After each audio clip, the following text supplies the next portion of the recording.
ত্রয়োদশ জাতীয় সংসদ নির্বাচনে প্রার্থিতা প্রত্যাহারের শেষ দিন আজ। এদিনেই নির্বাচনের চূড়ান্ত বা প্রতিদ্বন্দ্বী প্রার্থী চূড়ান্ত হবে। কোনো দলের বিদ্রোহী প্রার্থী থাকলে আজই প্রার্থিতা প্রত্যাহারের শেষ সময় তাদের। এছাড়া জোট সংক্রান্ত কোনো জটিলতা থাকলে তা নিরসনে আজকের পর আর সুযোগ থাকবে না।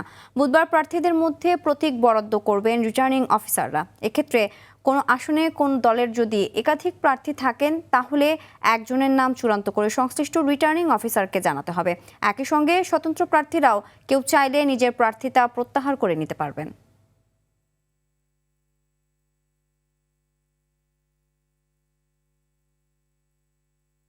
এ বিষয়ে সরাসরি জানাতে বিভাগীয় কমিশনারের কার্যালয়ে আছেন আমাদের সহকর্মী নাজমুল হুদা। আমরা সরাসরি চলে যাচ্ছি তার কাছে। নাজমুল, আজ তো প্রার্থিতা প্রত্যাহারের শেষ দিন, সকালে কেউ প্রার্থিতা প্রত্যাহার করতে এসেছেন কিনা জানাবেন। সিনথিয়া, আজ প্রার্থিতা প্রত্যাহারের শেষ দিন, তবে সকাল এই মুহূর্তে 10টার কাছাকাছি, কিন্তু এখন পর্যন্ত কেউ বিভাগীয় কমিশনারের কার্যালয়ে প্রার্থিতা প্রত্যাহার করতে আসেননি।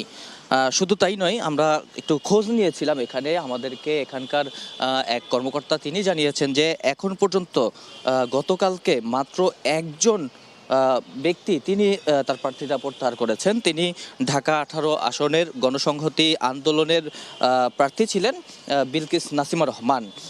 এছাড়া আর কেউ এখন পর্যন্ত প্রার্থিতা প্রত্যাহার করা হয়নি।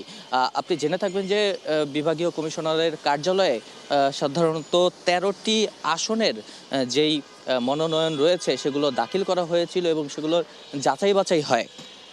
তো এই 13টি আসনের প্রার্থীদের যেই প্রার্থিতা প্রত্যাহার, সেই প্রত্যাহারও কিন্তু এইখানটিতেই হবে। তবে এখন পর্যন্ত যতটুকু তথ্য আমরা জেনেছি তাতে 157 জন প্রার্থীর প্রার্থিতা বহাল রাখা হয়েছে বিভাগীয় কমিশনারের এইখানের যারা প্রার্থী ছিলেন তাদের। তো কিছুদিন আগে আপিল শুনানি নিষ্পত্তি করে নির্বাচন কমিশন। এই আপিল শুনানি নিষ্পত্তির পরে এই প্রার্থিতা বহাল থাকে। তবে এর আগে 253 জন এখান থেকে মনোনয়ন তুলেছিল এবং দাখিল করেছিল 154 জন। তবে এখানে যারা রিটার্নিং কর্মকর্তারা ছিলেন তারা 119 জনকে বৈধতা দেয় এবং 54 জনকে বাতিল করে। তবে এর মধ্যে থেকে 157 জনের প্রার্থিতা বহাল হলেও তাদের মধ্যে থেকে এখন পর্যন্ত কেউই, একজন ছাড়া আর কেউই প্রার্থিতা প্রত্যাহার করতে আসেননি। তবে এখানকার যারা কর্মকর্তা তারা বলছেন যে হয়তো আজকে যেহেতু শেষ দিন, আজকে দুপুরের পরে অনেকেই প্রার্থিতা প্রত্যাহার করতে হয়তো আসবেন এবং আজকেই সারা দেশে একযোগে সব জায়গায় যে রিটার্নিং অফিসগুলো রয়েছে সেখানে প্রার্থিতা প্রত্যাহার করতে যাবেন যারা প্রার্থী রয়েছেন তারা। এবং আজকে প্রার্থিতা প্রত্যাহার করার পর আগামীকালকেই কিন্তু প্রতীক বরাদ্দ দিবে নির্বাচন কমিশন, একই সঙ্গে চূড়ান্ত প্রার্থী তালিকা প্রকাশ করবে। এরপর থেকেই আসলে নির্বাচনের যেই প্রচারণা সেটি করতে পারবেন রাজনৈতিক দলগুলো এবং যারা প্রার্থী রয়েছেন তারা।